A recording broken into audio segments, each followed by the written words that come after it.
చేసేటప్పుడు కొంత డీసెంట్రలైజేషన్ దృష్టిలో పెట్టుకొని వైజాగ్ను కూడా డెవలప్ చేసి ఉంటే చాలా రకాలుగా ఒకటి అనదర్ సెంటరు ఆ పైన జరిగినటువంటి స్టేట్ బైఫర్ ఈ ఐడియా మీకు కానీ చంద్రబాబు నాయుడు గారి అని అంటే మేము అప్పుడేమనుకున్నామంటే డెవలప్ చేసి కష్టం అని చెప్పేసి అప్పుడు మనం ఎప్పుడు అనుకోలేదు కదా. ఐటీ మీద పెట్టిన ఫోకస్ కొంత మ్యానుఫ్యాక్చరింగ్ మీద కూడా పెట్టి అది నిజమే. కానీ మన ఇండియాలో manufacturing companies labour perfect biopic తీయొచ్చు సార్ ఒక సినిమా కింద అని నేను చెప్తూ ఉన్నాడు.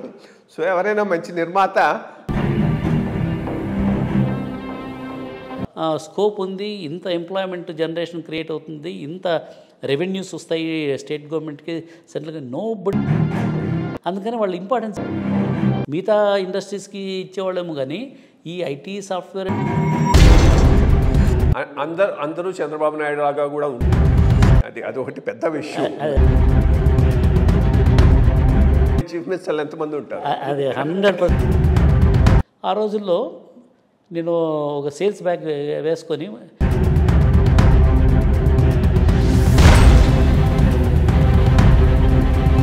ఆ పక్కన ఉన్న ఐటీ కంపెనీ వాళ్ళ దగ్గర పోయి మా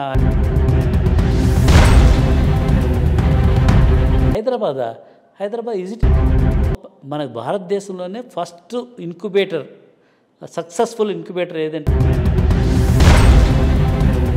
ఐటీ మినిస్టర్ గారితో కూడా చెప్పాను, ఏది మ్యూజియంలాగా పెట్టండి,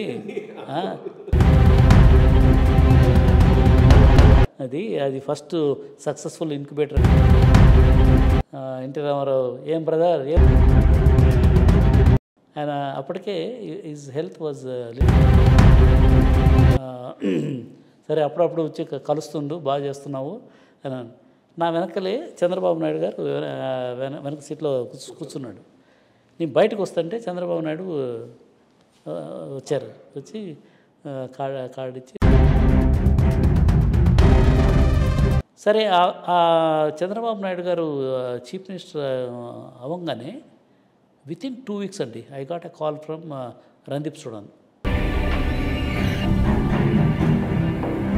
అని చెప్పి నేను వెళ్ళాను. ఆల్మోస్ట్ 3 అవర్స్ అండి ఫస్ట్ మీటింగు.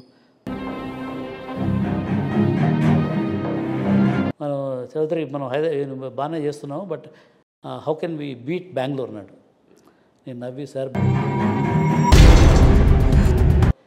అన్ని న్యూస్ పేపర్లు సిఎన్ఎన్, తర్వాత Wall Street Journal, Microsoft after the Seattle second Hyderabad because of this